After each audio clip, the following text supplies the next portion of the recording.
Capage TV. Capage TV.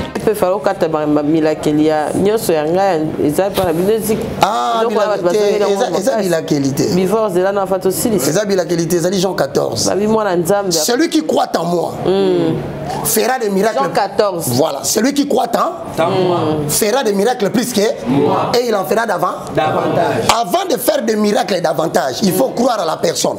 Voilà. Si tu ne crois pas à un homme, tu ne peux plus prêcher son message. Ok. C'est pas une malédiction. C'est clair. Dès lors que tu ne crois plus à Capage, comment tu vas travailler dans Capage TV? À partir il y a 2023, maman on a papa va sur la toilette, on a posé la propre. Ce sont les instruments de Dieu. Bon, tu vas minimiser il y a des églises où il y a des stratifications. D'abord les pasteurs, ensuite les pasteurs assistants, ensuite les diacres, ensuite les bergers, ensuite non. Tout enfant de Dieu est un instrument du Seigneur. Maintenant il y a ça son machette à mon ami. Si vous avez une machette, vous avez une machette.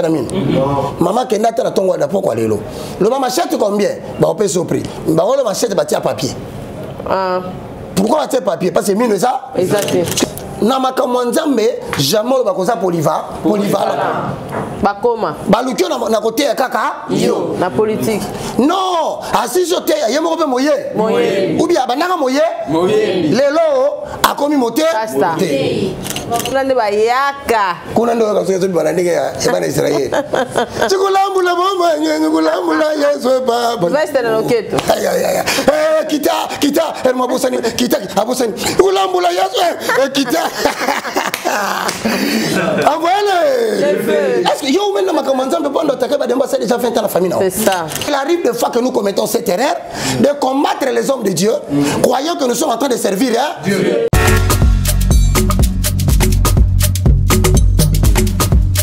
Vous rêvez d'un teint uniforme et éclatant? La gamme de produits Rude Beauté vous offre un soin complet pour teint d'ébène et pour teint clair. De la lotion à la vaseline pour lèvres, sans oublier les savons et les sérums pour acné, sa gamme de produits variés élimine les taches et imperfections de votre peau tout en la gardant éclatante et uniforme. De beauté et Rude Beauté. C'est que la maille est dans Rude Beauté. Bato nyonso balingi te na bango ezala kaka lokola mwindu ya ngoro yango gamme oyo ata bébé ya opakola oyo ezali mpona te métissé neti ngai nasalela yango mafuta na biso mpe kitoko baoyo balingaka monoko na bango koma lokola mwa rose bokomi kosisa te biso da mpona kobebisa monoko te Rude ya beauté ayebi biso oyo toye ala mama na likambo no tala bakento muto kosote ba biso ta pembe avant batalo na le bando ta biso na misa donc zéro kento oyo mona ke batache moko esali ngai mwindu reta tindeli ngai mai oyo ezali vraiment naturel ekobebisa yo te ekosala allergie te donc nyonso eza naturel omoni ça Rude Beauté aosala mpenza baproduit ya kitoko oyo basalango na kati ya mafuta soso pas comme mafuta oyo ozwi serum nango otie na kati eza na inconvénience moko te oyo ata bébé aopakola nazo recommande bino bagamme ya Rude Beauté bozala vraiment déçu te. En tout cas bosala Rude Beauté ana baproduit malamu mpona loposo na bino oyo ezona mpona bakento surtout nazometa sete botala aonanga bomoi eza bakento eza te banoir eza te misapi nanga ya mosolona likolo na tingani kaka na Rude Beauté. Rude Beauté oumela.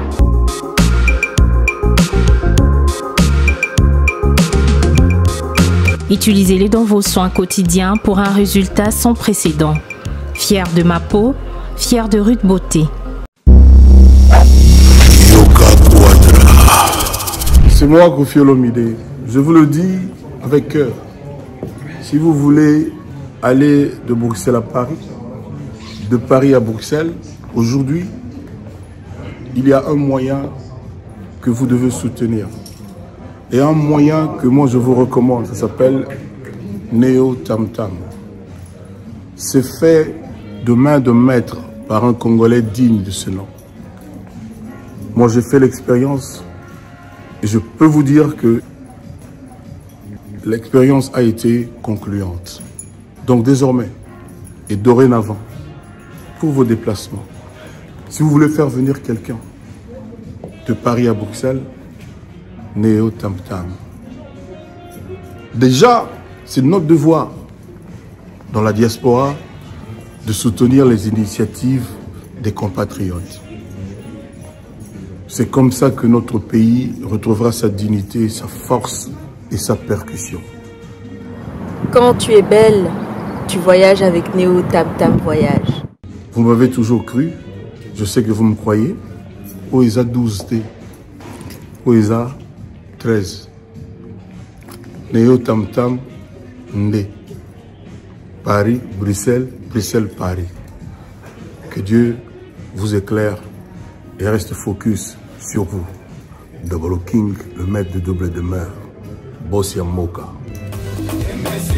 Jacques Pemba, Belade, Inoël Ngoya, Charisme, Elodie, Charisme, Boutique Aloha, Nathalie Bouba.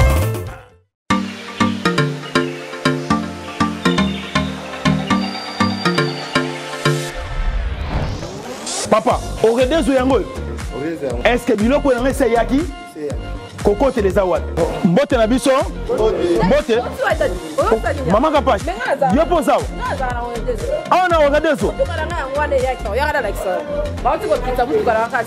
Na conteneur. Na conteneur bakaro ya chantier. Ba yebisinga sérieux za makasi hein. Eza pe na agence ya mbongo. Soko tindeli mutu mbongo pona kozwa yango eza facile. Ko bosa na te au redezo eza pe na flat hotel. Bino batu bovanda kalibana mboka polala na ba condition ya kitoko. Notre restaurant vous propose une esquisse cuisine qui fait le bonheur de gourmands.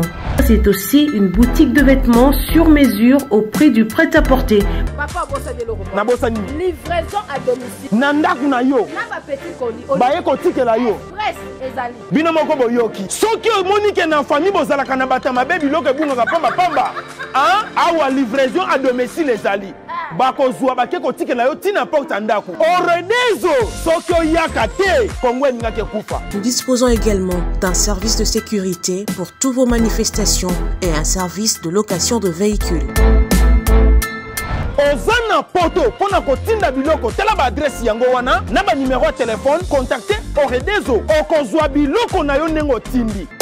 Retrouvez-nous à Kinshasa au numéro A8 de l'avenue d'Ibaya, quartier Matongé dans la commune de Kalamou, derrière la maison de la Bible, et au numéro 44 de l'avenue Baoumbu dans la commune de Matete.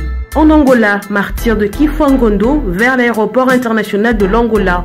En France, 47 chemin de Petite Fontaine, 91 180 Brittany-sur-Orge. Maman Kapache, Oredezo, frappe nale. Et Salemana Liloba. Bambisi na mai banyama pe na zamba kasi pona moto ya na ngai osalaki réunion na molimo mosantu na Yesu masi ibangala talo bokela ngai na elilingi na yo otibo nzambe kati na ngai otindi ngai na konza na sena moye yango na lobi osala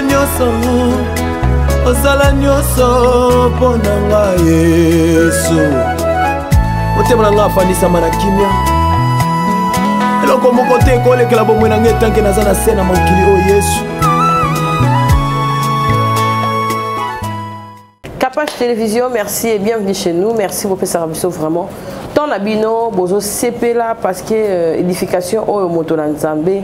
Roger Baka, Azoé la Bisson à Kapache Télévision, et ça là vraiment ma botte bien. En tout cas, les autres même dans les commentaires, malgré bandika ils ont raté, mais en tout cas, bateau apprécié en de partout. Et ça là peut que bateau bazan na hôpital, bateau bazan na problème, baka ils ont ndenge na ndenge, bateau vraiment bakangulama. Et ça là vraiment très très bien. Merci d'avoir balanda Bisso, d'avoir partagé la émission na Bisso en tout cas. Nzambe alola a pambola bintozana. La moindre de tous, yemo kwaza pembeli nanga awana équipe mobimba lelo to ebité mabomba ni ezani ni mettre ko bandana thème et to lingara nanu moto na nzambe yi ayana nu ko édifier biso et bienvenue papa na plateau na biso ya lelo. Merci beaucoup maman Kapache tozali le 30 hein? Oui. Décembre 2022. Fin de l'année. Fin de l'année. Il y a moins que tout. Voilà pourquoi on a lobby bonne année. Merci. Bonne année à vous tous qui êtes à la maison. Pareillement. Merci beaucoup, bonne année à tout le monde. Nous disons un grand merci na public nyonso ya maman Kapache. Sincèrement parlant, je suis très respectueux na batu nyonso parce qu'en général, ba commentaire na bango et prenaka en compte le fait que totika ki makamuna biso, to ya ki to fandi, donc ba encourage kabiso toujours et nous sommes infiniment reconnaissants. Merci beaucoup. Alors, mesdames et messieurs, comme Tozalaka Tolobake, nous avons l'université de la foi chrétienne. Université de la foi chrétienne, est université moko, ils ont fondé sur la compréhension des fondements du christianisme. Parce que Maman Kapache, il faut ébaquer que la religion est un fondement. C'est ce qui fait la différence entre nous et ceux qui sont de l'église catholique. Ce qui fait la différence entre nous et ceux qui sont de l'islam. Donc, tout ça, il y a un fondement différent. Fondement, c'est Moboko. C'est fondation. Et bandeli. Si quelqu'un connaît ce bas, et bandeli. Donc, biso to kabwana gana ba religion musu soit parti et bandeli. Pour biso, ça a 4 fondements. Fondement, il y a la découverte de ce que l'on est par rapport à Dieu. Mutufa yeba par rapport au royaume de Nzambe. Dans le royaume, il y a diable, influence nanga par rapport au monde de Nzambe et comment je peux aussi influencer le monde des ténèbres. Deuxième socle, nous sommes toujours chapitre 11, le verset 3. Et si tu as un fondement, il y a la découverte de ce que l'on a. Quand tu comprends que nous sommes à Mokili, à la mission, nous avons dit à ça. Alors, si on a 4 wana, tu as 3 dons, mais tu symbolises un appel mibale. Moko appel spirituel, l'autre l'appel mécanique. Si on a mokili, papa na maman ba ebiti na babuta ote. Dieu lui, en accord avec Jean chapitre 1 le verset 12, so yambie sur le kola mokonzi pe mobi kisi. Azana ba mission misata ko peso na sena mokili. Il y a liboso ezali 1 Corinthiens chapitre 12, on les appelle à puissance. Ephésiens 4, 11 à 12, ils allaient appeler à ministère et à parole. Mais 1 Corinthiens 12, 28 à 29, on les appelle à puissance. C'est ça différent dans les Ephésiens 4, 11 à 12, ils ont capacité à koloba. C'est-à-dire quand il ouvre la bouche, vous sentez qu'il est en train de cracher la lave céleste. Donc azobi misa lave ya l'eau là. Moto les obi, parce que bato musuba kanisa kandete ngai na ibinanga kolobate nzambo sale langate. C'est là où tolobaka que but mususu nzamba ko créer mutu, c'est le livre de 1 Corinthiens au chapitre 12 le verset 28 le verset 29. Kuna to na bato bana de la puissance, on sala ba miracle. Baba to bana capacité à parler diverses langues. Bana capacité à interpréter plusieurs langues. Bana na capacité à guérir ba maladie. Ça dit comme tungi sate oko zape na kati wana. Mais est-ce qu'on a bato yo talent wana ezate. Donc on ezate. Nzamba pesa musu na Exode 35 30 à 35 eza bato to benga mo bazana talent mécanique. On attend par talent mécanique, talent nyonso esale maranzela loboko. Nanzela mongongo, nanzela lokolo, nanzela organe moko physique, mais il faut la sanctifier, pour la mettre au service de l'éternel. Wana eza Exode 35 30 à 35. Maintenant là, place to lobela awa, to kota sur la 3e socle. Otobenga fondement, c'est la pensée élevée à la hauteur de Jésus-Christ. Certainement maman Kapache azana don. Mais donc on a pour s'exercer bien, il faut collaborer dans Saint-Esprit parce que Bible lobby sans moi vous ne pouvez rien faire. Donc collaboration avec le Saint-Esprit te permet d'amener la manifestation et rôle na yo mission au maximum. Au vaincre avec le Saint-Esprit. 4e socle, c'est la maîtrise du facteur temps. Net le bagana tout que tout ça éternel na sena moité. Amen. Vanité. Vanité de vanité. Mongongo est sur le balelo bien. Lobby au corasso le bien. Alors, il faut maximiser le temps en planifiant les priorités. Tant que cela mongana, tant que ça makamuso yo kiango lolo yo quitter. Amen. Parce que diable a kosala ba moyen nyo so pas distraire yo. Akoluka ba moyen ba tout mo finga yo otika na musala na olanda bazofi. Wana olandi bêtise au perdre. Non. OK. Il va créer des distractions parce qu'il voit que à ce le consalate. Au dépôt tala ki liboso a ko distraire yote. Akoluka makamoka gauche, makamoka droite au perdre temps. temps. Yango tolobaka, échouer de planifier ta mission, c'est planifier l'échec. Parce qu'une vie menée sans priorité est une vie totalement ratée. Tout ça libéra na sena moïté. Ne lelo skoto kolobela thématique na biso oya lelo, otokoteli lelo, ezali na premier socle parce que tout ça na 4 livres. Alors on a 4 livres on a lelo ngotangela biso cours lelo thème nango ezali c'est que la Bible enseigne au sujet de l'églissement. Voilà. Bible zote ya biso ni au sujet de l'églissement. Maman OK na église o ka ono. L'églissement non ezali 3 journées d'églissement.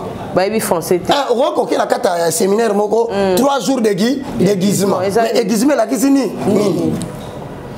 Aiguisement ezali momoko et a tiré la verbe aiguiser. OK. Aiguiser et la qui s'y rendre tranchant. Pour nanini. Pour la simple raison que ce qui nous a fait sur l'Ikaboya, Ephésiens 4, 11 à 12, ministère de la parole. Il faut tant aux autres, aux résultats malamo. Ok. Il faut qu'on va préparer Malubanayo, rempli de puissance, de manière à ce que quand ça sort, Malamo va produire effet d'un résultat. Il y aura aussi des gens qui sont dans le ministère de l'appui. Ceux qui a diminué l'aiguisement, Abandi Kobengana Bademo, a commis Totan à combat Jésus 100 fois. Tu vois comment on a 200. Tu vois comment on a 300. Or, Moutou, on a ça aiguisé. En mon nom, vous chasserez les démons. Donc, parce que son esprit est suffisamment aiguisé. Amen. Troisièmement, les abattoirs ont un talent mécanique. Par exemple, il y a un album Moko Kaka. Et Kangi. Vous sentez l'inspiration. Vous sentez la puissance parce que son esprit, avant Bandoyemba, est suffisamment aiguisé. Ok. Quand va bloquer Kapache, va bloquer Chan Moroboé au Zongi. Tellement vous êtes déjà aiguisé. Amen. Au Bandeli, na minute mouké, plus de 100 abonnés Bazongi. Amen. Parce que l'esprit non a moussala dans ma pesayo et comment déjà aiguisé. Mais si quand on va aiguiser la kissinine, ils ont tiré du verbe rendre tranchant. Ok. Au moment machette, on est un peu dans la course. Ce qu'on y a mis sur le col à mon conduit mobikisi, et ça le col au sombi machette. Machette. Amen. Machette, ma somme mangoni. Prenez-la dans la chambre. Pouvez vendre dans le salon. Ma somme machette pour le katanze. Et alors on dit que nous sous circonférence nango et qu'on peut ça yo kabaka tanze te munena. Babi so machette ka. Yo siko yena machette na yo. Mbala moko bani ko beta nanze. Nani asa somba machette amuna ngoza na mine. Bosibo kenda ko somba machette kuti machette na mine. Mama kenda tala tongo da poko lelo. Le machette combien? Ba on peut se prix. Ba on le machette ba tia papier. Pourquoi tu as papier? Parce que c'est ça. Exactement. Parce que avant que nous sachions la machette, nous aussi nous avons quand on a vu que c'est ça. Et ça la mine. Si quoi que nous avons dit mine. Il y a un autre truc qui solo. Bible était à Kabisonini pour la mouton na mine. So ka betika quand c'était machette malamo quand c'était ka. Nous courons la première question. Il est question de quoi? Voilà. Il est question de quoi dans le cours de l'aiguisement? Je répète, il est question de rendre son don du ministère de la parole tranchant. Amen. Il y a des prédicateurs, quand ils se lèvent le premier, ils prêchent. Amen. Parce que au risque de le bagolo, il y a on s'en répète. Comme avait dit l'évangéliste. Comme avait dit l'évangile. Comme avait encore dit l'évangile. C'est-à-dire, si vous avez si vous formé de manière à ce que vous pouvez au bandit ministère, il y a parole. Le voile est déchiré. Au côté du tabernacle. Au côté dans le vêtement du sacerdoce. Qui frappe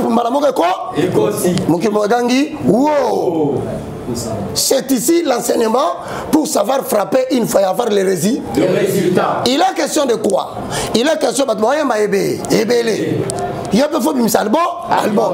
Comment fait-il que l'album n'entend au quota et qu'on touche à tout le il est question de l'aiguisement. Amen. Voilà pourquoi. Qu'est-ce que la deuxième question à comprendre? Alors, maman, on peut comprendre. Oui. Voilà. La chaîne à YouTube est belle. Il est question que Capage Télévision, ceux qui vont lancer mes missions à Mino samedi dans ton tourment, bonjour, mon amenga sokende. Oh, oyo ya Kapash TV ezoma nini sali ndengwana Kapash asimbikisi nini sali ke la Congo République démocratique du Congo 2 345 millions d'habitants plus de 80 millions d'habitants Batouazebe mais Bakabi abeti la part les fondements restauration des valeurs spirituelles inversées. Comment Moutou Mobimba c'est-à-dire c'est l'aiguisement. C'est l'aiguisement qui fait que Batouba soit Naponayo. C'est l'aiguisement qui fait que tu as l'actualité. Batouba Zala qui me yoye. Marambebou et bouger. Ça dit sentir que Moutou Morako. Tout cela n'est que question de l'aiguisement. Et Zali ici. En quoi consiste la sagesse dans l'œuvre de Dieu? Le plus important pour un bon ministre de Dieu, c'est la qualité des disciples que tu mets au service de la nation. Oui, c'est vrai, peut-être beaucoup de monde, premier tour et choix qui est en accord avec Jérémie, les potiers. Il y a un livre fois que... C'est lui qui travaille autour du potier est raté. Comme il arrive souvent entre les mains de main, bon, c'est un encore raté formation pour Moko. On a raté formation à 2 ou 3 ou 4. Alors, tu sais que pas, pardon. Mais toi, tu as en quoi consiste la sagesse? C'est qui? Berger Kasumba, ok. Oui, je commence par la parole de Dieu. Ecclésiaste chapitre 10, le verset 10. Précisez, vous savez combien de temps peut mener à IFC? 3 ans. 3 ans. Ok, ok. Ecclésiaste chapitre 10, le verset 10. S'il a émoussé le fer et s'il n'en a pas aiguisé les tranchants, il devra redoubler de force. Mais la sagesse a l'avantage du succès. François, maman. Monsieur, est-ce que nous pouvons lire Ecclésiaste chapitre 10, le verset 10 à 11? Balandi maman en français. Qui sera l'interprète? S'il a émoussé le fer. Émoussé. Émoussé où tu vois? Peut-être il idée. Et s'il n'en a pas aiguisé les trains, aiguisé les tranchants. Français où tu vois? Ça veut dire quoi mon frère? Voilà. À ce qui concerne la question, c'est pourquoi celui qui est sage doit tester son instrument avant l'utilisation, car la machette est aiguisée. Awa tolobi moto nzamba benge. Tosengi a testé aux instruments de comparer on a machette awa. Et vous permettre facilement nenge va passer les stations professeur. So qui machette est aiguisée, nzete pe erokatana facilement. Donc arakao. C'est ce que nous avons. Batu bateaka, faut pas tester côté anaba. Na bango. Batu bazana do ami. Ya miracle. Faut tester avant. Ozoka maman. Amen. Et ali kambuto na public ba vendre 300, on va ensemble la bonne mutu 10 minutes. 15 minutes. On va avoir des mois ça géant. Géant ndeni. On va voir que ça mission son en public. Avant on a les lanzambe, ça on a habitué à tester les kabona. Sur le ministère de la parole, si mbatali PK. Au kangata na kwenenga kufaki, il est écrit dans la parole de l'Éternel. Dans le nom de Jésus vous ramènerez à la vie tout ce qui est mort. Sur la guérison PK c'est qui a pour. Au moins tant que en public comme rambozo nous ça. Magambouté, oh dans un adon miracle. Sans un adon miracle. Ça va. Quand il y a la bisoté on a ce que le temps dans la fleuve Congo. Papa, bah le biloko muso ameka on a bama ya mukie. Au loin la fleuve banda na terrasse. Pourquoi dinda to récupérer. So on met en public.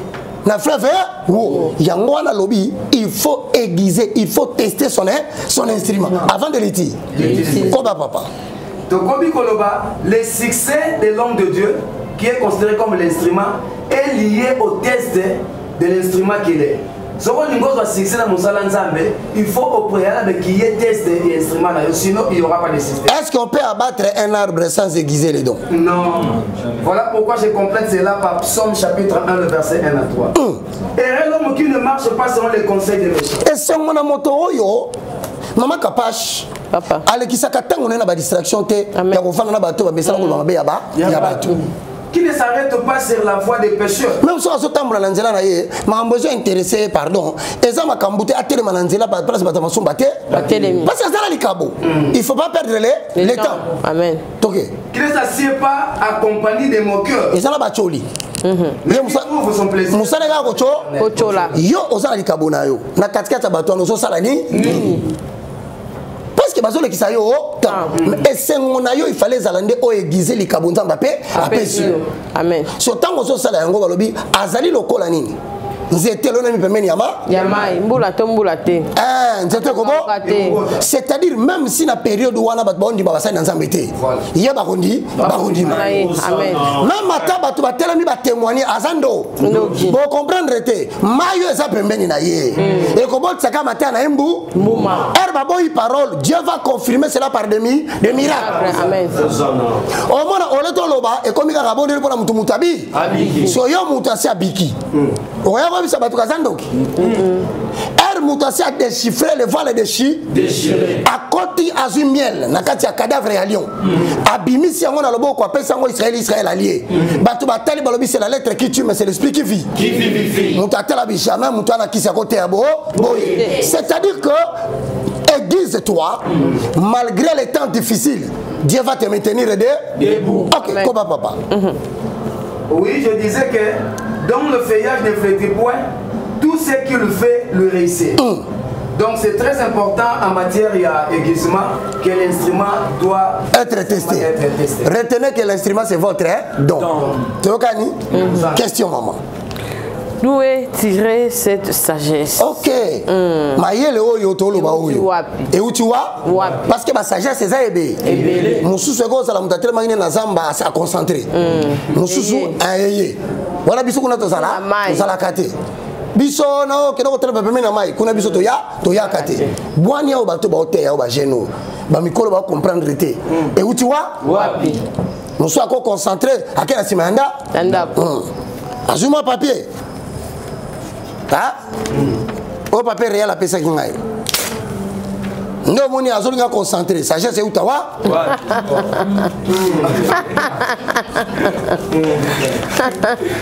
non mieux kuna pas inspiration oyembe uta quoi ba constater ba sana nzambe so ba yembe la nzambe ba zo inspiration na bible ezana ba mususu ayembe la yango à domicile asa na comme so dikamona mukuse frère moko bo abeta azana talameka abeta kambunda na église ma sécurité so zo beta mbonde ba ko kata santé yena ba kati drum ye kaka na maboko na église bombeke na mouvement maman soka sa kobeta na pasteur okonguye kiti na saint espace sepeni inspiration na ya kobeta mbonde utiwa wapi pasteur abino dimanche ndotala na po quoi akomi na ndaku na bango akuti mama na bango na porte mama fisto azawa abi pasteur fisto azana simenda ke baka soko yo kotala mutu azana simenda pasteur abaluka bo akuta tala tige fisto no ka no mieux abi fiston inspiration utakandea ye pas répondre par ça pasteur pona talent no kasana ta o makasi na nini. L'inspiration d'un homme de Dieu dans la prédication doit provenir de la parole. Amen. Qui peut répondre? Moi. Merci beaucoup pour la parole. Professeur assistant Bivor. L'inspiration de ces chapitres. L'inspiration de ce chapitre, c'est que la Bible enseigne au sujet de l'éclisement, provient du livre d'Ecclésiaste, c'est que le berger qui a suivi de dire. Ecclésiaste chapitre 10, les versets 10 à 11. La Bible dit s'il a émoussé le fer et il n'en a pas aiguisé les tranchants, il devrait redoubler les forces. Mais d'après cette référence d'Ecclésiaste chapitre 10, les versets 10 à 11, il faudra comprendre que les choses de Dieu, il n'est pas question de travailler brutalement ou durement. Mais il est question de travailler sagement. Bien que nous sommes appelés à dire de la dire la belle les amis. Musala makasi. Sans oteya, musala ya makasi. Na koteya wana, bandoki bako attaquer yo. Makasi. Soki Satan monique libanda, ba attaquer so côté sous-souté à utiliser la 7e septième corps. Le 5e corps. Ça dit autika bitumba libanda ke lukasko batu na katikati na bino. OK. Aobimisa mutu mo na kati na bino. To benga ngo la stratégie de la 5e corps. Nda bimisi mutu attraire yo. moto moko so abendo finga bino na kati ya groupe OK eza musala ya pas ya pasi yo il faut supporter kaka yango bien que nous sommes appelés à dédire la beurre koba. Mais l'expression aiguisement inspire l'idée à un instrument métallique. C'est-à-dire, il nous dit que l'instrument va bengi et mot aiguisement, et ont renvoyé la notion, il y a le mot yalibé. Utilisé à des fins appropriées. Bah ça, c'est bien clair. Tu as été créé pour précis. Bien. Namaka mwanzambe jamais le bakoza polyvalent. Bakoma. Balukio na côté ya kaka yo na politique. Non, assis sur terre, yemo ko moye. Ou bien bananga moye. Lelo a commis moté. Après commis journaliste. Chronique. Musala babengela wezani nini. Akomi pe cameraman yeka. Suka pe ko na caméra ka. Azoba sana ke faire be caméra ezala kate. Faire be caméra. Et comme vital. Pardon. Le petit vital caméra mbote. Parce que faire des caméras pe anakata kombona. Alors bande ko balandi mtolanda biso. Mutu moko abenga na musala moko. Il peut avoir plusieurs talents, mais il y a toujours un don prédominant. Netinga na ko déchirer la Torah des Écritures par la puissance du Saint. Na kamati voile na fongoli yango. To kotiti na le tabernacle le plus profond. To bimisi ba mystère ezaki permis ba tubaye bati. Mais na tikali kaka évangéliste. Acte des apôtres 26 et 16. Tellement si comme encore. So aiguisme zanini, et le nzambe azu mutu na mutu la fongola. Yango kabaki na Pierre, je te donnerai les clés du royaume. Ça dit que ma porte kangama na mukili, et ça ba porte mutu na mutu la porte na ya fongola. OK. Au cause à la tête même temps fongoli porte ya prédication. Lobby, on va la porte à ba journal, ya ba journaliste. Lobby kuna, comment font la porte yabaye. Finalement, rôle là ezani nini. Comment papa? Merci beaucoup papa. Bien que ça, la Bible aussi emploie le terme aiguisé. Comme si le don de Dieu qui est en toi. OK. Donc, celui qui est appelé dans Ephésiens 4, 11 à 12, Azaka instrument. Bon, maman a rendeti, son prédicateur c'est son instrument. So c'est l'instrument de Dieu. Motolanzambe ou instrumenté. Na komi drum. Le bas homme de Dieu. Daddy. Le bas Daddy. C'est là aussi est approuvé en accord avec Acte des Apôtres. Donc ezala mutoye mbaka.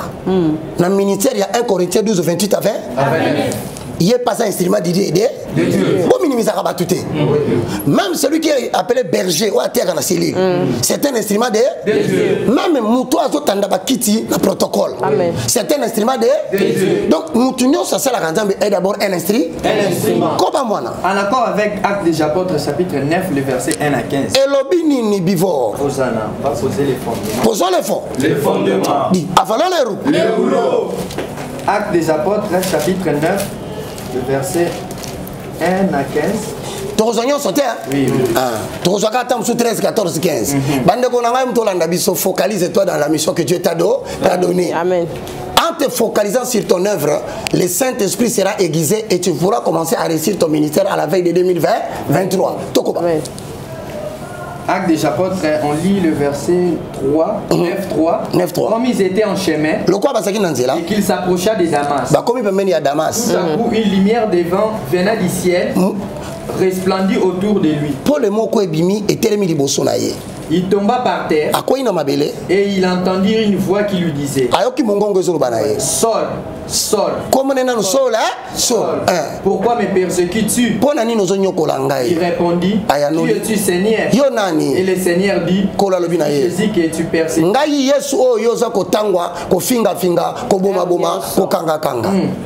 Il te sera dur de regimber contre les églises.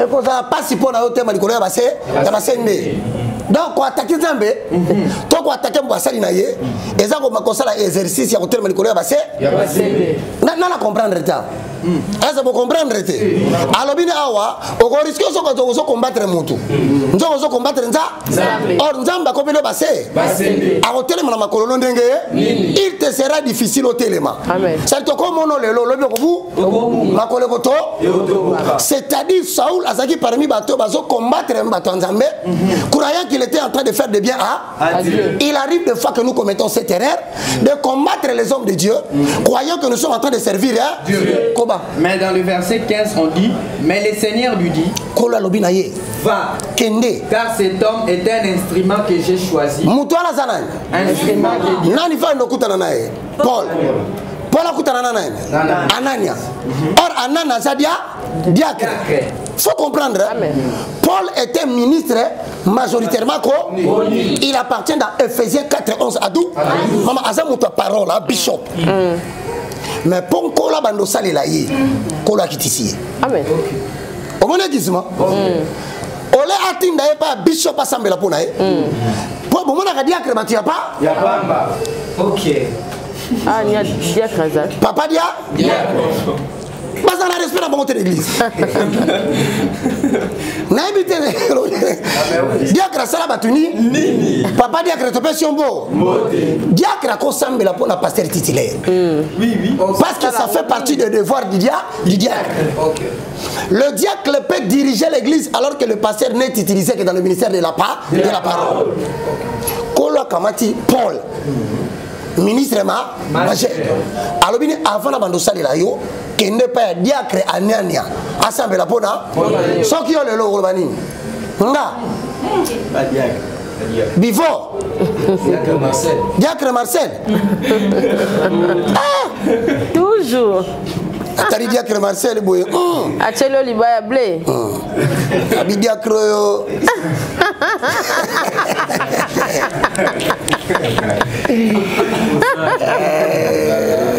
Il y a eu le 2023 na papa kaka. Quel na papa kaka? Eko taka blé. Ouais, ngana eka kaka blé blé. Que pour petit blé. Diacre. Tu vas dire diacre mabo. Mabo. Dina batu.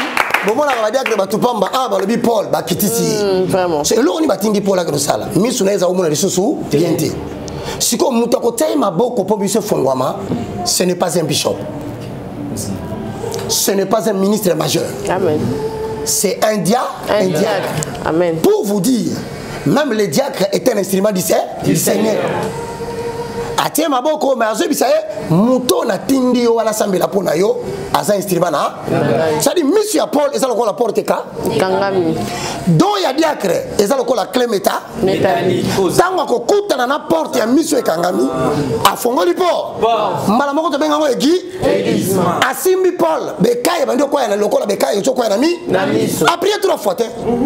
C'est que le ministre majoritairement connu ne peut pas faire. Le diacre qui est aiguisé, il peut le faire. Un coup il a abondé malamoko mis à Paul le fort et yango to bengango l'église. Amen. Donc mutu nyonso azalo ko l'instrument nzambe. Question sous. Ça va? Non, ça reste. Pour compléter seulement ce que papa a dit, c'est que tout enfant dédié est un instrument dédié en accord avec ces versets qu'on vient. Tout enfant dédié est un instrument de Dieu. Oh, il est bon maman. On a un bien sur le col à mon conduit mobile. Bah voilà, tu as encore là-bas un souka. Aïe, à instrumenté. Arrêtez de minimiser les gens dans les églises. C'est ça, et belé, c'est tout ma protocole. Maman a combo la kawana. C'est un instrument de Dieu. À partir il y a 2023, maman on a papa va sur la toilette on a pris la propre. Ce sont les instruments de Dieu. Bon, tu as minimiser il y a des églises où il y a des stratifications. D'abord les pasteurs, ensuite les pasteurs assistants, ensuite les diacres, ensuite les bergers, ensuite non. Tout enfant de Dieu est un instrument du Seigneur. Mais seulement que tant voyez, il faut découvrir dans les cabonés Amen. À l'état des bébés. Merci. OK. Les conséquences de non-aiguisement. OK. Tant que tu n'as pas d'ensemble, aïe na etani, tu ni mutunati. Mutago za na 50 ans, aïe mbes le col à mon continue mobile. À combien t'attends à Yesu? Oui, parce que les gens croient qu'à cause de son âge, non, bien sûr, comme maman mukolo.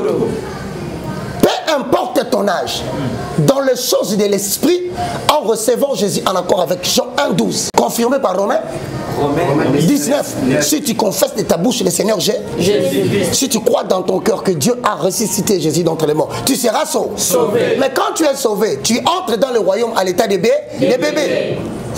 Les enfants de Dieu. Ok. Maman a dit à ça.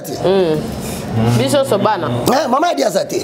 Non, malgré mon âge, je n'ai pas papa malgré l'âge non, comment mi kolo te pour la soixantaine. Malgré soixantaine, il y a certains hommes malades. Étrangers aux alliances de Dieu. Il y a une fois qui sait comment âge n'a été. Amen. À côté comme un bébé. À côté de quoi la bébé. Moutune tout namini. Maman capable de sortir moutune moko. Les conséquences de déguisement. Au côté en état de bébé. Et ça n'a pas tout musu sunanda kuna bango le quoi batia qui église. Bakamati batia pas. Tout ça c'est pour détourner le paiement des loyers. Papa c'est comme papa va tu directeur ressources humaines fonction publique 23h avant préparer ma dossier il y a paiement à l'argent de toute façon ça dérange le bien amen si qu'on continue à musala nzambe na loyenge hein yango mama tunit conséquences ces années parce que tu bakanisa kaka te na ça d'abord je vais créer mon bord. Sur le tas de conséquences. Qui répond? Moi. C'est le professeur assistant Joël. On sait combien de temps? 3 ans. Ok. Jamba Pambulayo. Amen. Tu as la parole de Dieu. Bon, ça a dit tu entends. Tant que tu as dit tu on a le tant que tu as entendu, on a le ah on le garantie vos tu nanga baka. Tu entendu nanga baka. Baka ça a droit de répondre. Et dans la ligne on va dégager. Zonga makambuna. Nayo. Teya batu bayo. Toyo kabasango ke bonde radio ta cancer babi. Toyo kaba paralytique bata. To beti maboko kolaku. Akumama. Mais comme tu vis baka. Tu entendu baka orote nini lelo baka spécificité du message Joël a to fandi na olotanga on a message on a message mikolo ngana baka kaka olotanga siko tala ba conséquences olanda so bando lota koba Ecclésiaste chapitre 10 le verset 10 à 14 nous parle des conséquences d'instruments qui n'ont pas été mis au point avant son utilisation. Yamboyo banda ko bengana bademo. Ya olamuki kaka lelo mbala moko oyambi ça ne fait même pas 2 semaines. Yo wana mercredi na 15h combat spirituel. Il faut chasser les démons. Tout geste quoi?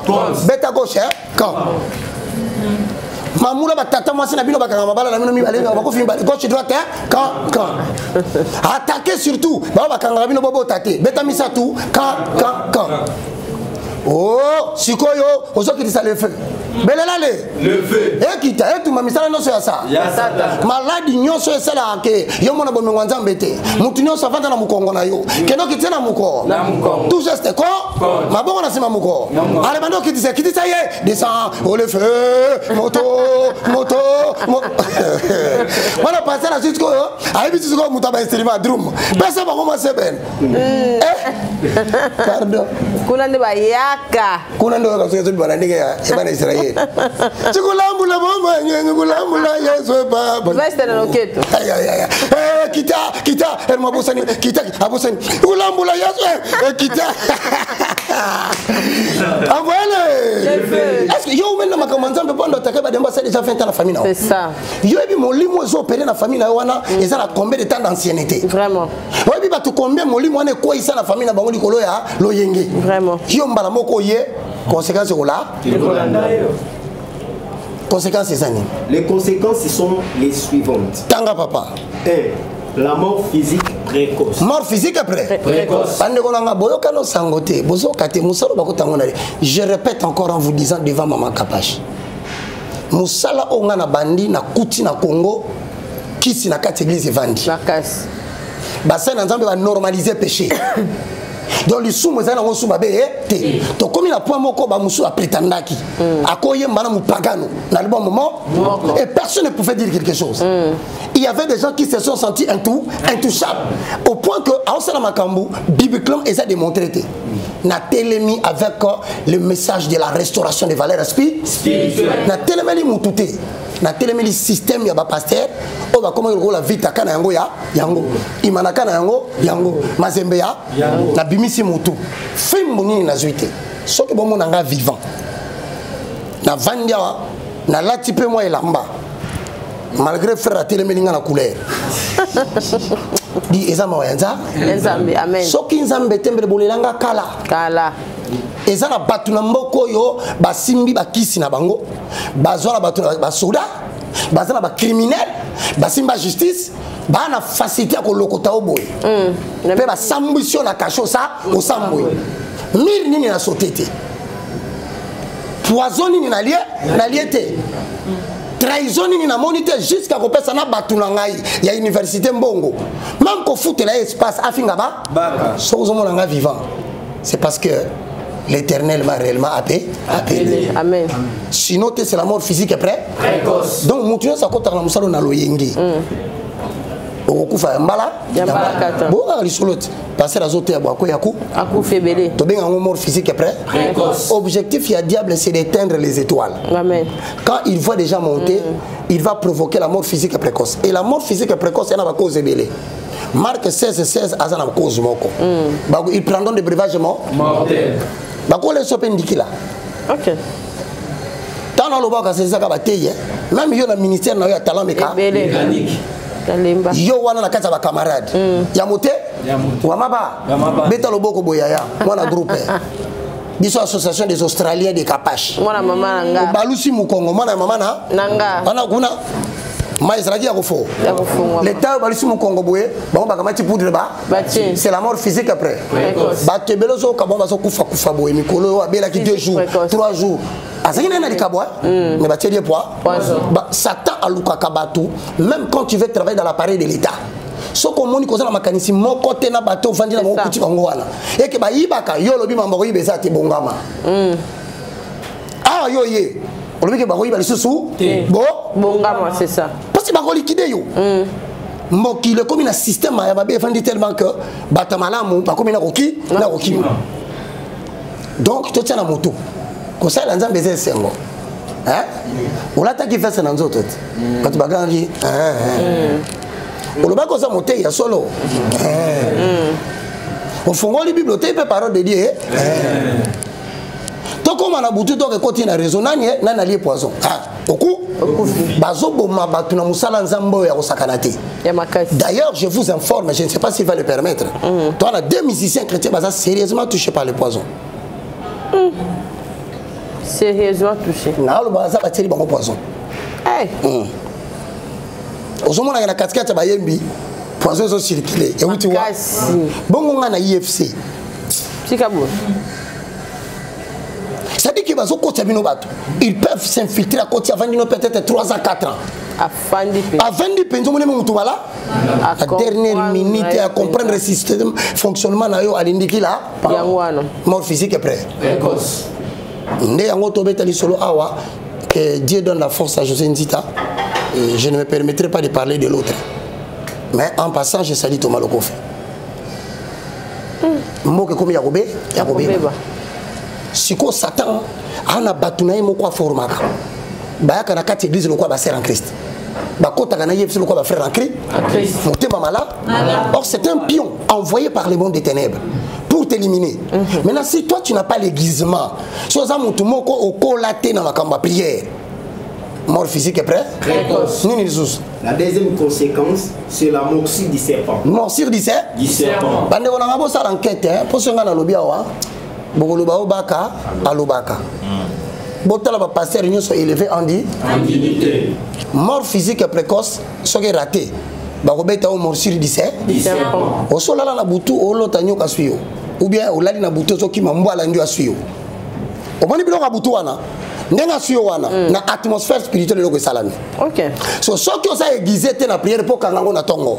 Na moye elandio. Ndoka pasteur la muki lobi loboko te. A commis AVC, accident vasculaire cérébral. Bo sale langa bilan. Tangela nga plus de 10 pasteurs oyo ebaka na mboko to kutaka. O baza. Oyo lelo baza frappé na AVC te. C'est ça. Pourquoi parce que AVC? C'est une méthode pour t'empêcher d'exercer la grâce que Dieu t'a donnée. C'est tout. C'est ça. Donc il y a aussi une deuxième attaque qui attaque les enfants de Dieu. C'est aussi barandro incapable, inapte. Parti mo ganzo te sala. Et ça là. Ngam comme sur la voiture na boulevard boy na koma devant ya Sosimat. Ah, na ki awa. Ndete loko moke bandiawa ezo fungwama. On dirait que ma kilo, nous avons passé à la moto. Seigneur, oh nini. Le corps a biso te des techniques qui a dit à tout prix. Et de manière continuelle. Donne-toi de la taille spirituelle. C'est-à-dire na bandi malamoko bandi ko se donner de la taille spirituelle. Ça ya kamarebo renderebo sakana bagé. Ko rabababa e bandi okita. Na ça ti que parti bandi okimangai. Na ena kobika na sosimat na tala boye embouteillage. J'ai entendu un signal dit divin. Alors binanga baluka kotanzela musukende na pharmacie. Na balusi mutuka s'il vous plaît. Dieu parle quand tu es en contact avec lui. Amen. Amen. Ako communiquer loko moka mukio liango kabwe ma ngwana si na kimambangu na bima diplomate. Na continue na mutuna bazo sanga mepo ngana binanga meprote. Na tunika mama mepo abi mepo bamat. Abi mais qui si bapesa mutuka kasoki pharmacie ko akomi ngabeza pona nini abeza pona mutuna yo banele komita tandi apesinga mepro na mairie na vanda ka wana na baluki na ke Venus Hotel nzamba zo sanga na litoi fanda devant moi il ne fait rien na tel devant moi boy 10 minutes ke bere ponge memingai banere mamoko essayer d'étendre na raté AVC. OK. Faut qu'on soit en contact permanent avec Dieu dans makambo. Pour baby qui no capache. Kolobana moi to disere lisusu. Zate. Biso to beka so kaboti to ko bete masque de vieillesse. Masque robo. Il peut masque quitter. Ozomona na olobana boy na ngakuta. Totala. Moi si yaba. A bete masque dada. Malamoko a échappé, mais l'on va dire amen. Donc ceux qui ont quoi une mort physique précoce malamoko te, bako sort morsure du serpent. Il y a mis ça tout. Troisième conséquence, c'est le redoublement d'efforts. Redoublement d'efforts. C'est-à-dire Moussala on nzamba pesa ko sala malamoko ici. Ici là. Et Simba pesi là. Mais on sala deux fois depuis année banditi, le loza la 4e. Et le Simba. Ça t'accangio à l'état de bébé. Loba. C'est fini. Est-ce que vous allez avoir destiné à la mort physique précoce? Non. Loba, je ne mourrai pas, je vivrai. Je ne mourrai pas, je vivrai. Ensuite, je le raconterai les merveilles de l'Éternel. Dieu qui a commencé cette bonne œuvre en toi, amen. Il est fidèle. C'est lui qui l'achève. Opposition ou pas opposition. L'œuvre de l'Éternel s'accomplira. Il a dit dans Ésaïe, j'agirai qui s'y oppose. L'opposition physique n'engendre pas l'obstacle spirituel. Non. Question, maman. Dans l'homme, quel est le parti à aiguiser? Donc, na kati na moto. Maman kapache n'engazali, aza mutu. Soit la mouille na tongo, mutu la mouille. Mais batu kome ba la mouille en accord avec 1 Thessaloniciens 5:23. 3 personnes. L'homme est esprit. L'homme a l'homme corps. Parce que na bango misatu pour na musala ko sala na journée. Basi ba bongisi l'accident nzela. Satan sa bongisi chauffeur moko boye a doublé ye baswa. Allez, bitumba abo sana ke musala ko sala zalia. Le diable programme des obstacles tout au long des chemins. Il faut que l'esprit puisse te prévenir parce que l'esprit ne connaît pas de limitations temporelles ou spatiales. Donc l'esprit accueilli. Quand je dis pas le grand E. Le Saint-Esprit. Accueilli car central azongi. Akucho nanda kozo parler Allah. Saya kamarebo. I kamarebo sandara bakanta. Celui qui parle la langue. Personne n'est là. Personne ne le comprend. Il parle à Dieu. Et c'est un esprit qui décrète des nuits. 1 Corinthiens 14, 2 à 3. Mais celui qui prophétise parle aux hommes. Mais celui qui parle en langue, il s'édifie lui-même. En parlant en langue, tu demandes à Dieu de t'anticiper. D'aller là où tu ne veux pas. De voir les réalités du chemin. Et de rentrer tes signaux. C'est ainsi que nous avons changé de la embouteillage. Et si tu as dit 30 000, maintenant, réponse. Merci beaucoup, papa. Dans cette question, l'instrument à utiliser, c'est l'esprit. En accord avec Ephésiens 6, le verset 10 à 11. Moi d'accord? Mettez la leader. Maman Kapache, on est là. Makasa maele. Azaki musulman yebi. Musulman. Abtika misu. Ta betele swala. Betele swala. Allahu Akbar. Lelo wakba et comme rekama sandara bakanta. Shaya kemarebo sanda baba. Erebo sekerebo kanta. To pesi ba musulmani sombo. Lobi so bolembi boya la bino pe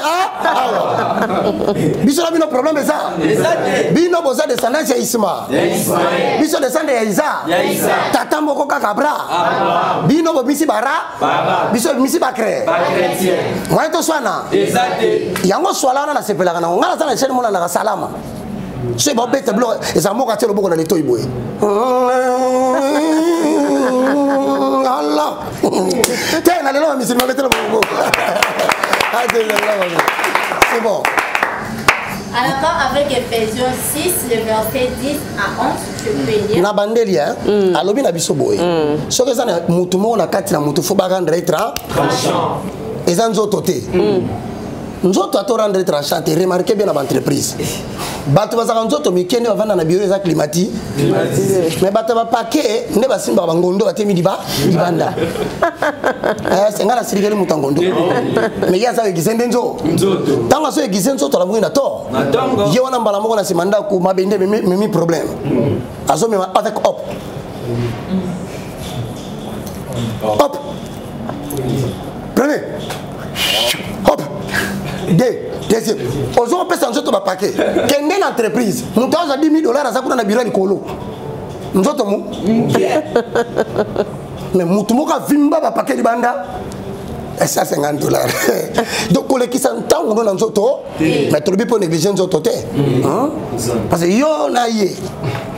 Naye, faut pas nous mettre bende. Nayo, non nous mettre bende. Parce que nous autres comme muke bende. Excès de prière mutakonda ka. Ah oui. Au tala pena le bongo no awe ko kana parti. Non breko ça la bongo. Ça c'est quoi ça? Oh mutu nzambe ne passe à la bongo.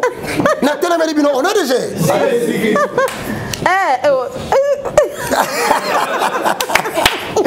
Ça la type polo, quand tu mbanza komo.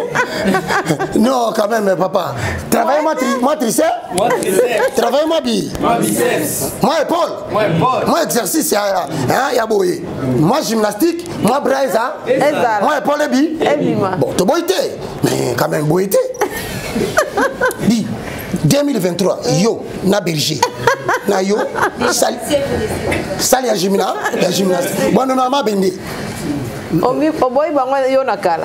Mais maman. Oyabi moko bo atoko ta programme na protocole.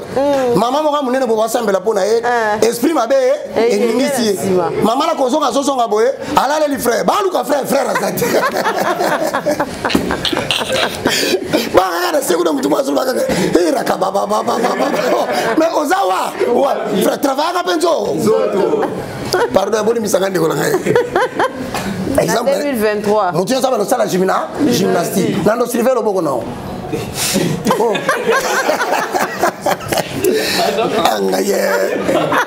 Marambo est Sidi en 2022. C'est ça. Tu travailles quoi? Mais en l'homme, il faut aiguiser l'homme. L'homme a mon père aiguiser Kaye. Au moins, Moutou, bouquinaire de mauvaise foi. Attends sérieusement. Yesoka tangi, ne va bien regarder je le connais. Maman, ato tangi mingi, tout le monde va tout n'amboko yo. Atanga mingi, mais asa travailleur ya Moutou atangati. Libéré. Et nous la kisake er mo maele pera. Moutou ratakate comme na ile. C'est le petit E. C'est l'esprit de l'homme. Et le bini. La Bible nous dit dans Ephésiens 6:10. Au reste, fortifiez-vous, Seigneur. Et par la force de toute puissance. Car nous n'avons pas à lutter contre la chair et le sang. Nanzotote namayi elingolo baboye biloko yo lobaka souvent mutu akangi libala nangeza noko nabi ozotambola à l'encontre du message de la parole. Tu ne fais pas la lutte avec l'oncle qui est physique, mais tu fais la lutte avec l'esprit mauvais qui veut passer par l'oncle pour t'atteindre. Donc à partir il y a église ozobatukino naza komona que papa na bino ndakanga bozuna bino passer dans ça loku lokuta to bunda kana nzotote. Bengala maman bino nanda kuinda zando so moni mutazo so bengala maman bino vérifier bien dans des cas soit maman na bango akufa soit azaka na maman te abimande yo ko ko bisa mutaboti mwana na ye azando kyakanga mwana na alingali ya bozo mwana tangu mwana na zobota mana maternité azobima kindo kezala kite ba vendre la kufa kamba la moko. Nous ne luttons pas contre la chair et les sangs. Les ruses du diable les animent. La ruse du diable consiste à t'amener à combattre quelque chose qui n'est pas la vraie cause de ton problème. Vraiment. Pour te faire passer du temps. Bah, au téléphone, ça au semble net maman moi au semble na mona na c'est moi na ana radio munene à fréquence na di bumuna. Parce que maman a commencé à se sembler là, a bandi na butumuna. Kolo na pesio merci. Yo zanzambe na banzambe. Yondo batela kamutoko batela zate. Ma ozota la prière ma mezo kala sasa mwana wana. Mutu ko ningana na butu azate. Mutu ko bima pena butu yo azate. Na telemeli mi pepe nezo mantena di bana na kati. Ayo ko mwana tiboy. Tuim. Wa mwana na ba kazala ni. Atende ni. Yo tu wana ni tala ko kangaite na telemelo ono de se na tinimo après son après kolo ndega bandi tu à l'église à Congo même pas na ba distraction makasi ti muta a comme si 60 ans abotité ba bisa ke mama na bango ndo mama ko fioboti pas ça c'est souté je me tasa au kangayo donc il y a tellement de distractions que vous devez savoir. Bundakana makila na mayi atane na vandia sona moni mwana nanga moko atelema ndo afinganga atomboki ngane to sana bitumbate ça c'est mon fils mais je combats le diable qui est passé par mon fils pour commettre des sales besoins na ko attaquer Satan mukolo na olembisa puissance wana mwana ngo pa mona maman makasi so koba donc devant un camp spirituel. Devant un cas spirituel. Au lieu de me sembler pour la moto. Vous remarquez que les cambo est dans l'hôpital. Maladie mo. Et mon anité. Cannabis sauté. Yo comprendre déjà que tu es devant un cas spirituel. Parce que là c'est bino yango va. Devant un cas spirituel. Il faut collaborer avec les Saint-Esprits. Les Saint-Esprits connaissent tout. Parce que Romains, les Saint-Esprits sont there, même les profondeurs de Dieu. Donc, les cambo bon na kata maladie hôpital et monité, au lieu de santamo. Yo pour réussir il faut collaborer na Saint. Il faut tout nailler. Si on retourne à ndenge parce que elobelina est mystérieux. Yo peut faut qu'on dans langage moko ya mystère. À partir ya mystère on a révéler likambo bon mami na kati ya mu. Faut collaborer cause la rapidité imposons les mains. Surtout on a pas comme champion. Oye kaka mbala moko. Bible lobby n'imposez pas le main par esprit de précipitation. Frère, chaque combat que tu fais, il y aura des conséquences. Tout homme que tu libères de l'emprise du monde des ténèbres, les esprits là vont revenir vers toi.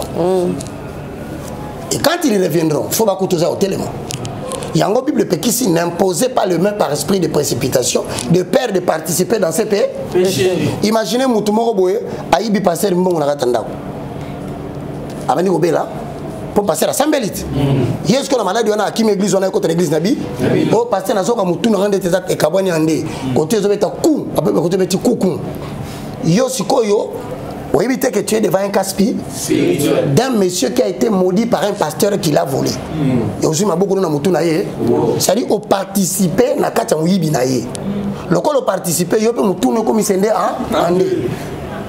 Ndo kaka passer à Koufi, maman, ndé tout semble la rapport à Batouboé. Moi, je vois les gens passer sur internet et parler, faire des bruits. Je dis, mais vous perdez votre temps. Bah malade, bah ébélé. Batouba souffre na poto basé ébélé. Soko bando semble la pona bango attaque 4 babi qui vont penser sans malin. On ne vient pas à la télé pour parloter. On vient aussi pour leur dire si vous avez des problèmes, appelez nous. C'est ça. N'imposez pas les mains par esprit de précipitation. Bah, vous savez, c'est prophète. Bah, vous bengo. Professeur. Professeur, où tu as il y a des tentées dans ma prophétie. Il y a la banque, moi, je ma prophétie. C'est Dieu qui t'inspire sous la puissance du Saint-Esprit. Koba, c'est fini? Oui. Donc, nous n'avons pas lutté contre la chair et les sangs. Qui est censé nous aiguiser? Qui est censé nous aiguiser?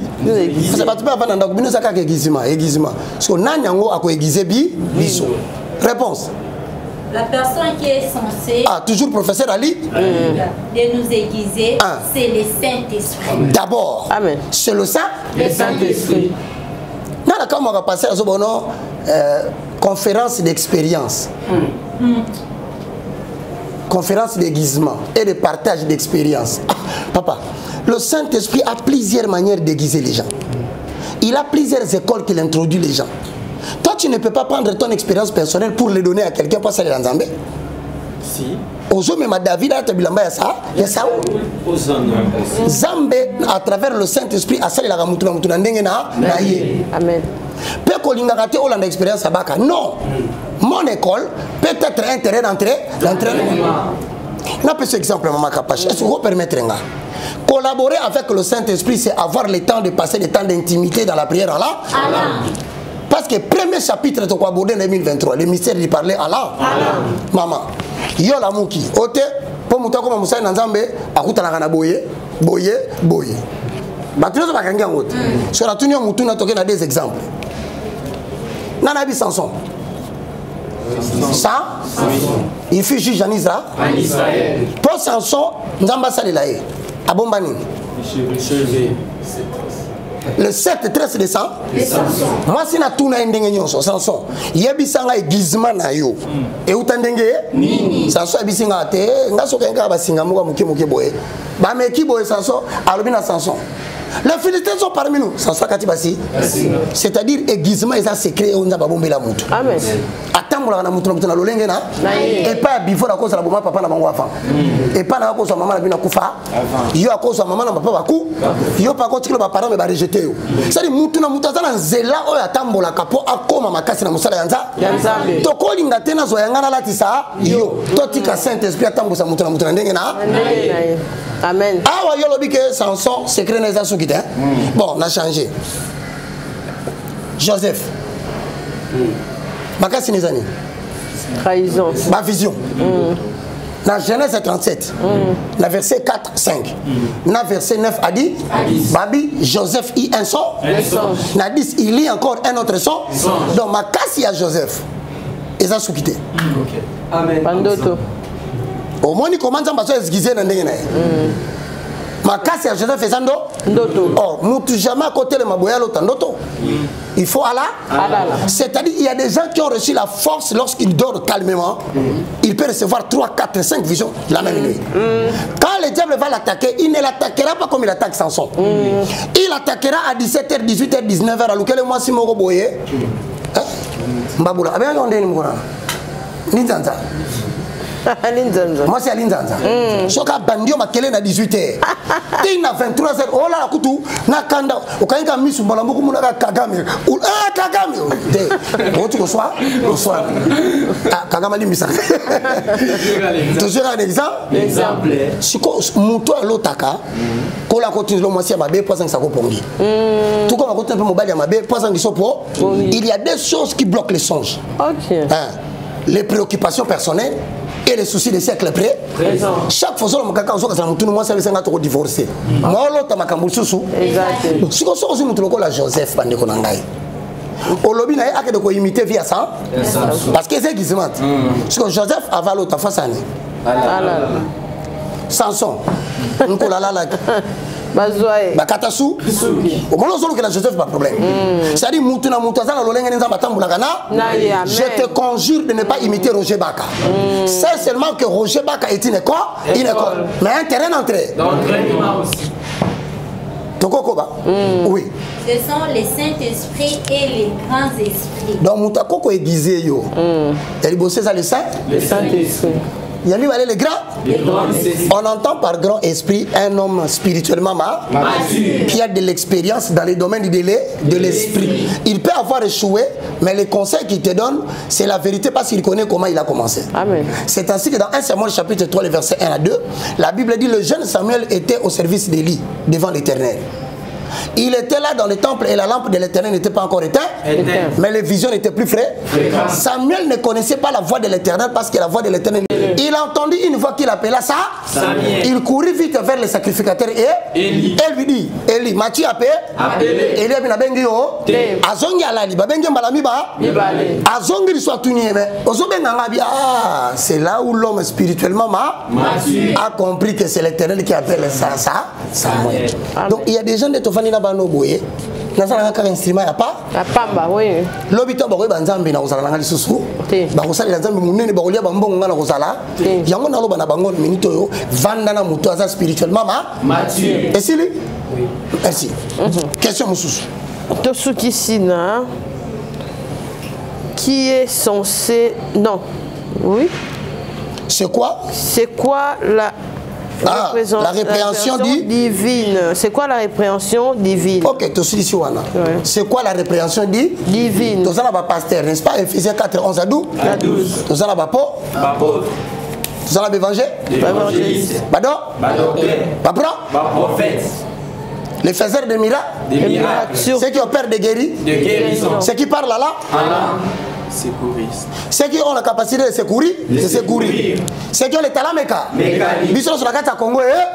Mais nous sommes condamnés par la vie. Amen. Et là, on a l'église de Congo. Il reproche quoi à l'église de Brazza? Il reproche quoi à l'église de France? De la mer? À la veille de 2020. Quelle est la répréhension divine? Moi, papa. En accord avec Jérémie chapitre 23, les versets 21, nous lisons la parole. Professeur assistant Bivor. Parce que maman, nous avons la parole de Dieu. Donc, n'a pas dit qui sa parole. Parce que dans mon cas, on a moi quoi bima le bio Roger. Satan Mélissa et Bible. Donc mutalo makamanza mbaza ça. Il y a Satan. Mais mutalo beta masolo. Azayanza. T'as la inversion des valeurs. Au côté de la Bible science. À côté de la Bible science. Nzamba ku mama. Mutalo sa bundisa kanga ali makalokola milinga ya Elika. Papa osawa. Wapi olelo. La Bible dit je n'ai point envoyé ces Atuni Azar. Voilà la réponse. À comment on laisse ça, tu vas mapper peine victoire. Quand il y a 5 heures, on a tombé le pas peine victoire. Pardon. C'est la Mwamba. Comment ça? Comment laisse ça, tu peux mwamber. Pardon, toi tu es toi la musique. Mais tu vas le faire au cas de Mila Kelia. Nyoso yanga, ils ont pas la musique. Ah, la qualité. Bivor de là na fato sili. La qualité, c'est Jean 14. Celui qui croit en moi fera des miracles. Jean 14. Voilà, celui qui croit en moi fera des miracles plus que moi. Et il en fera davantage. Avant de faire des miracles davantage, il faut croire à la personne. Voilà. Si tu ne crois pas à un homme, tu ne peux plus prêcher son message. C'est pas une malédiction. C'est clair.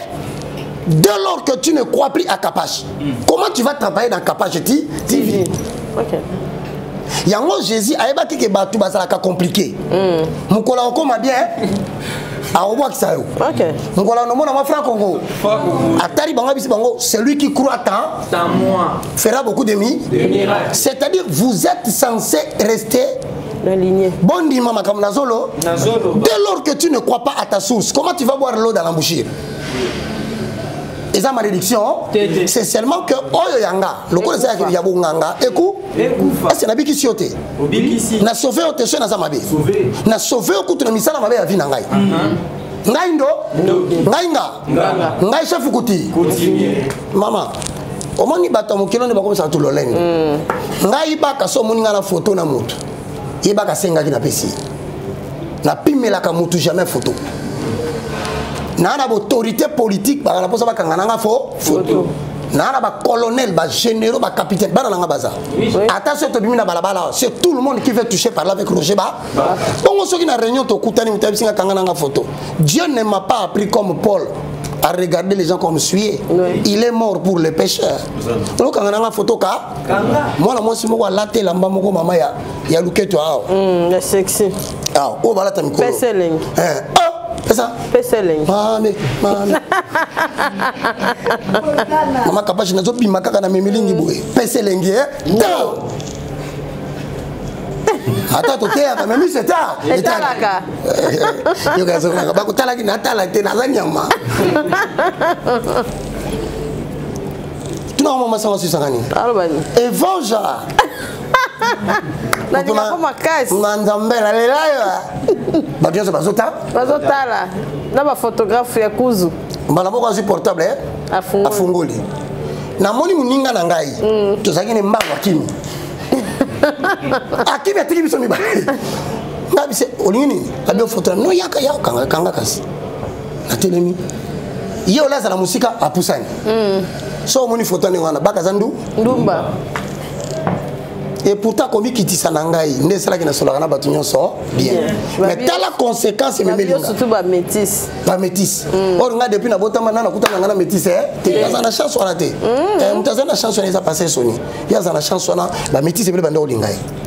Yo moka lo bango abiye vine mubimba ba métis nde balanda kai. Ba fille de Sarah. Maman. Batu muso ko yana kombo fille de Sarah bazane fille de Sarah te soubassement. Yo bi moka ko télévision na université. Nakosi. Au tali moi si boloko achi répréhension divine. Moi je connais bita. Bita. Azala ngana ngana tala mikolo ko me kama ndenge. Ayamba. Balobi na eba yamba e. Yenda yamba papa. Ya boy. Oh ngana ye kaka. Te oya pembe wana mususu. Hein? Oh papa moi ça la carte église binga so ntsamba pesinga moi si ya boye mobulu esi yeba so moi si ya ndengone batindeli ngai na so ba binduki arme lourde directement sorti de chez ta oui va borara bien Jo na nyangwe na nyangwe bana wana somo abimi au moins ba surcir le ko ba tsango pince et telemi boye. À ce sang homme de Dieu. Maman c'est sa guerre. Saluez-vous les uns les autres par un saint bé. À Dieu mami kinga no moko to kabata. Rebo sakara basanda. Ba ko sambela ka bitumba yango yo. Satan 3. Mama to moni makam. Na bana basi wa. Wana. Soko za makasite. Okende.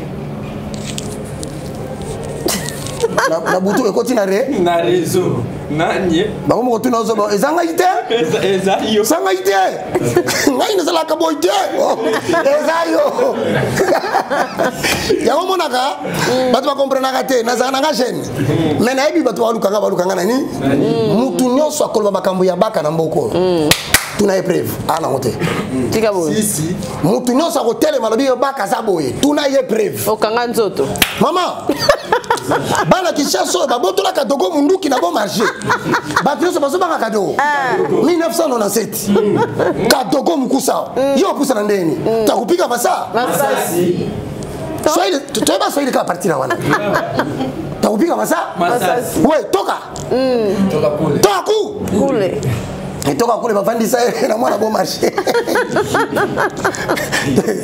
kadogo na muyibo munduki zati sine ba mo kanga ba wonde ngwana siko baton ngwana ba ko lukayo vraiment il faut ça makasi na prix ndeko nanga na za meilleur que les autres te vraiment na yebisa toujours nzambe nkolo tala liboso na ngai awa na teyo bato so basoluka ko bunga na ngai vraiment bato ba osela kokoya na ngai na ba bavandaki na ngai e comme clair le loke so ba ki na kufi ba ko se pela batela ngai na koya te na sa kombo na osoni ya mwana bana ya 18 ans ah ti 18 ans 19 ans 20 ans pembeni na nga nalingaka te nalingaka na nga te et puis nga azaka na bureau te naza na bureau basimba bachombo te bureau c'est-à-dire que na kati ya bureau moko ndeti boye ndeti pa na ngabo ndeti pa na boye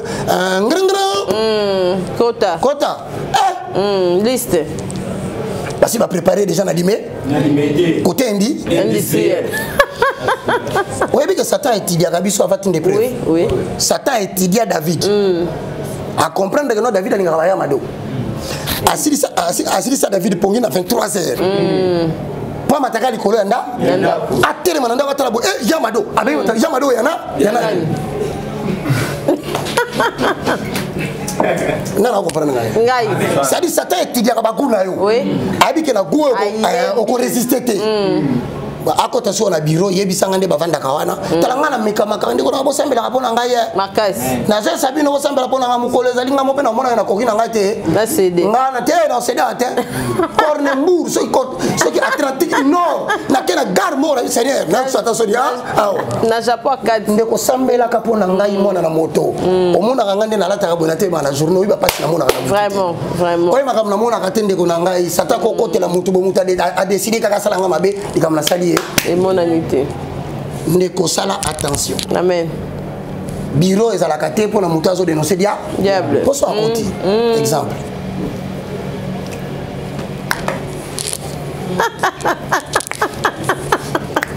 Daddy Shalom Daddy Daddy namoni mbebone kauki ya Daddy Hello mai Daddy ozape na suki lokwa sasu on est comme président ça so a bête technique à liboso ko séduire simbité azana batuna bazana libanda oui na ba soda na mindu basi ba orchestre coup photo ko isaba il suffit à ganga kaka boye apasole là na minute lo isaba tuni ba luka kanga na lolenge nyonso yango na boya na ngai na zala na biro mutu na ngapa na mimaka na ngaba tu te sauf bana ya IFC baza pe moko te siko na bana nga protocole nazoka mutu moko donc yo o mutu sa na tala yo esa na salle de séduction alida secrétaire privé séduction ça va être on les a swala na parler la langue de même ça simbi mai nga boazo sanctifier on a pris la prière amen yo okokendo ko kamata protocole ya pembe na make up Yamado. Yo je moi c'est protocole à boy. Il faut te sécuriser. Parce que les diables peuvent infiltrer des gens pour te faire tomber. Netinga. Ndo mo to comme le 30. Ndo mo ninga libre boy. Les 30 na otambola. Topé sans merci. Amen. Ba magicien ba sanganaki. OK. Na ba pasteur lokuta ba sanganaki. Na ba politicien mboko je suis en train de dénoncer. Ba salela ki nga réunion na finir année on a pris la prison. J'ai eu des moments où je fouille même le pays na kena ngo vanda libanda pour taeleka nzaba bisinga baka mi bomba mutali osabenga na Brazzaville bisinga baulunga bakanga yo ba faire dire on a prison na lali na butu na mona kata ndako mutu moko atindi mwasi na kosola nanga naza soda aya telemi libanda mena moni mama na biso akufa telemi na porte asisa mwana mwasi na kokota te OK autrement dit baselenga piège na koya na mwasi na mbola o ndo moni to komi na point que bazimi bazasiko mbongo bapesa bétidiant ngana bibana nanga mutu na mbongo de la TV ne biwango o pasa na mbongo te na yebi je connais le pouvoir d'achat de chacun mais quand tu vois quelqu'un aller jusqu'à demander droit de réponse pas capable aujourd'hui on a dit que babi c'est même $200 oui mais il y a 200 wana wa est-ce que 200 au côté la borfelin au côté la borfelin te oko no tika mbongo na ta santé na homme de vieillard c'est ça okomi pré ba peso mbongo au futa la chaîne pour finga baka tu vas tenir longtemps pendant combien de temps c'est ça c'est pour te dire ngaipe na bana nga to pesi nzambe merci ndengo bateli baka à côté année prochaine nzambe malamu na session na vandi bonota la binga ibaka même atam tatumbulinga na olobate pour na biga ba olukanga na kwe au monde bandaka nde ba bimena TV wana ba bimisa likamona simana après ba confirmer yango dans la côte prison tu as vu ça bino nzamba be on nzamba be tinga te ba olukanga nde ba mais na pesa ka nzambe merci ti lelo Abibaka a côté prison. La répréhension dit dans ma communauté aussi de ça. Hosanna. Jérémie chapitre 23, le verset 21 à 22. Ah, tu commis dans ma camunza mazogangela basali yanza. Yanzambe. OK. Je n'ai point envoyé ces prophètes et ils ont couru. Je ne leur ai point parlé et ils ont prophétisé. Est-ce que natindi ba prophète? Jamais. Sans façon bezana na mboka na bino ba prophète muso natindi. Mais ils ont couru. Mais ba ke basali ba ministère prophétique. Après le bini. Je ne leur ai point envoyé. Natindi bango pete ba prophétie. Mais ils ont prophétisé. Mais au lieu qu'ils ont prophétisé surtout de tokomi boya kangi miso. Je vis l'Éternel et Dieu me dire. Je vois pendant les élections. Baka. Qui va côté kende kuna. Naoka. Donc bah tu vas prophétiser dans mboka pamba pas. Alors quand tu regardes ici Kaouti, ce n'est pas la lignée du message prophétique. Amen. Je suis en train de voir dans les jours à venir. Alléluia. L'Éternel Dieu va choisir un président. Mais d'après ce que je vois, c'est le président Fachi Béton. Si ce n'est pas Fachi Béton, Dieu me montre. C'est Moïse Katumbi. Non, Moïse Katumbi, je le vois, il est éliminé. C'est Fayoulou.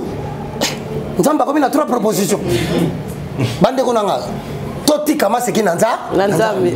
Pere na ngwe bandiko koya. Toki pe makamuna biso. Toti ka kaisa letela yaka. Reproche ni na sali. Assister à mon conseil. Si quand on peut son conseil, quoi assister à conseil, conseil d'administration. Kuna ni bazora ba décision ko diriger entreprise lo.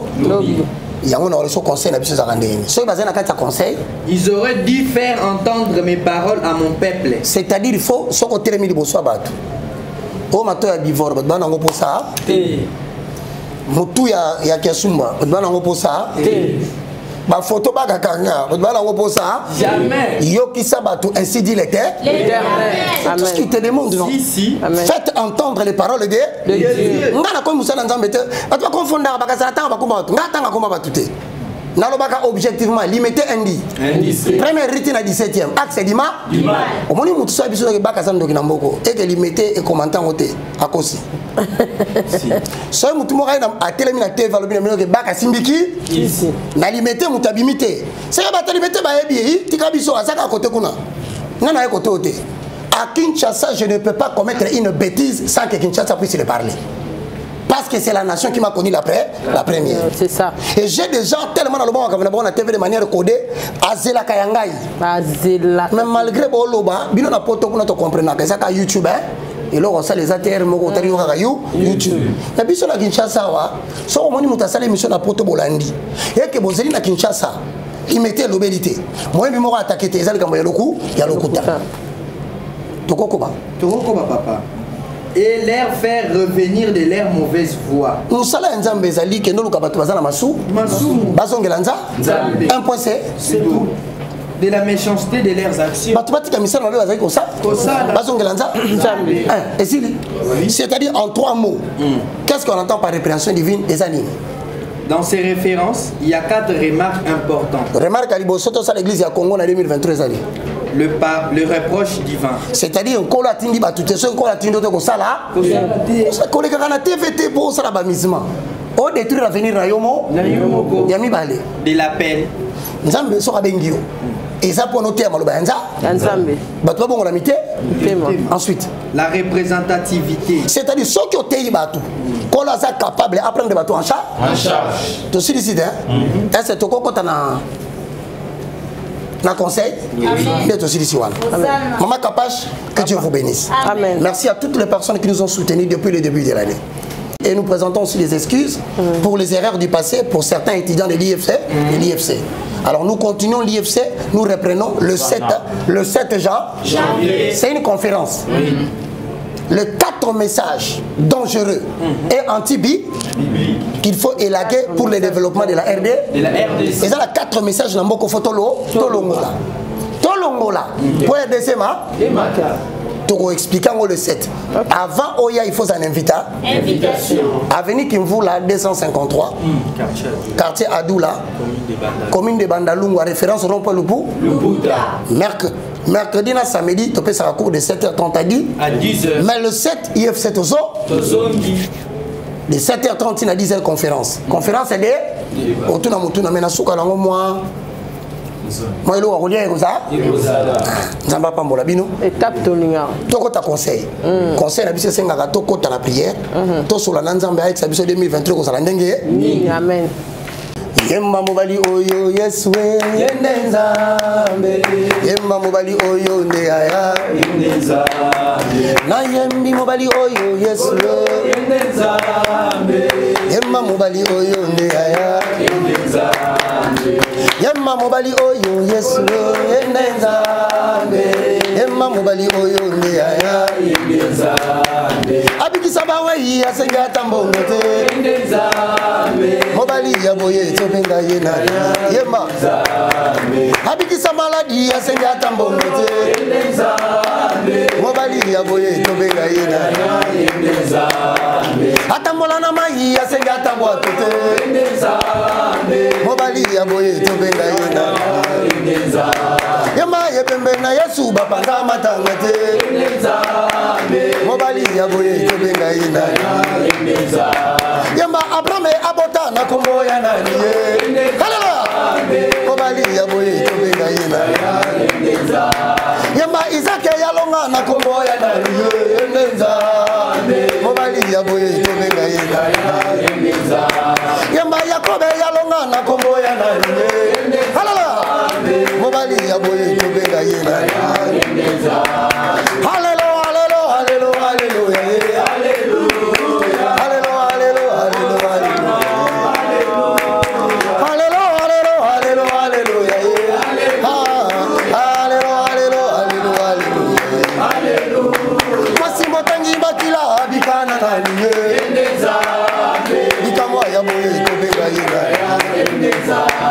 Yemba Lazara c'est quoi na kombo ya nani mobali ya boye to benga yena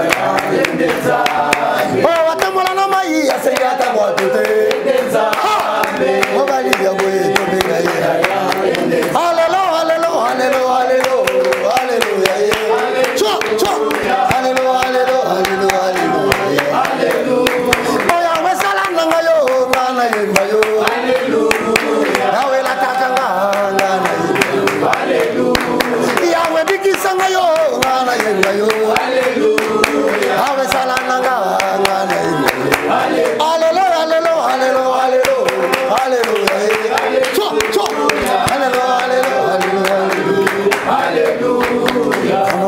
sikana yembinde ninye shinda baba bare abara abara babi shinda baba amonoko ya sikana yembinde ninye amare igamare baba bu ya bara bare ura baba babu abare baba abara babi abare baba bu shindare baba abara babi korare baba bu andare baba bu ya baba babi sara baba babu abare baba abara korare baba abare baba saya kamare masendere mukanta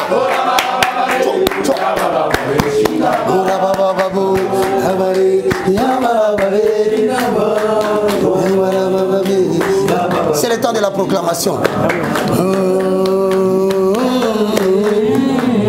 Pour l'amour de Sion, moi votre Père je ne prendrai pas de repos. Pour l'amour de Jérusalem, je ne prendrai point de repos. Je ne garderai pas silence jusqu'à ce que ton salut paraisse comme l'aurore et ta délivrance comme un flambeau qui s'allume. Tu ne mourras pas, tu vivras. Tu raconteras les merveilles de l'Éternel. Dans le nom de Jésus, toute arme forgée contre toi sera nulle et sans effet. Et toute langue qui s'élèvera contre toi en justice, tu les condamneras. Ésaïe 54, verset 14 à 15. Tu seras affermi par la justice divine. Bannis la crainte, bannis la frayeur, car elle ne s'approchera pas de toi. Si l'on forme contre toi des complots en 2023, cela ne viendra pas de moi. Et tout celui qui se liguera contre toi, il tombera sous ton pouvoir. Toute arme forgée contre toi toi sera nul et sans effet. Au nom puissant de Jésus. Et les saints d'Israël disent en langue. Saya kamarebo. Ikamara bababe. Oyabara babe. Andare bababo. Shindare kabara ya bababe. Kora bababa. Andara bababo. Yabara babe. Yamare bababo. Oyabara babe. Ikamare bababo. Amara babe. Bonne année. Bonne année. Merci beaucoup, Maman Kapache. Vraiment bonne année et puis merci pour l'assistance. Touti Musika. Touti Musika, tu as une chaîne, Motolanzambe. Zaki passe. Chaki Penal au Boko. Télémina ma banda. Obi phrase na se plaît non. Olobi na papa komi tungi sa tena beta biloko wana dada. Dada. Zara na Venise. Na Venise. C'est wana. Kala. Kala. La pirater chaîne. Va changer mon dépasse. Va kenan. Eh, t'as là-bas tout combien?